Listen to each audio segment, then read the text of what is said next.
Mayapur Nitai Gour kitchen থেকে সবাইকে স্বাগতম। আপনারা কেমন আছেন? আশা করি ভগবানের কৃপায় সবাই ভালোই আছেন। আজকে আমি আমার গৌনিতার জন্য কী কী করে রান্না করেছি সেটাই আপনাদের সাথে শেয়ার করব। এই যে এখানে আছে রাইস, আর এখানে আছে শসা টমেটো স্যালাড, এখানে লেবু, আর এখানে আছে পটল ভাজা, আর এখানে হলো পনিরের কালিয়া। এই যে শুধু জিরে বাটা দিয়ে এই যে পনিরের কালিয়া হয়েছে, আর কোনো মশলা নেই, শুধু গোটা গরম মশলা আর জিরে বাটা দিই এই পনিরের কালিয়াটা, যে কোনো মানে টমেটো কোনো আদা বাটা ছাড়া। হ্যাঁ, আপনারা যদি চান এই রেসিপিটা আমি আপনাদের সাথে শেয়ার করব, এই জিরে বাটার কালিয়াটা পনির দিয়ে। আর এখানে রয়েছে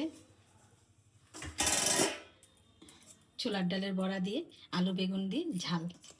এইটি এখানে লাউ দিয়ে উচ্ছের ডাল, আর এখানে হয়েছে ইঁচড়, আর এখানে বেগুন ভাজা আর বিনস বাটা।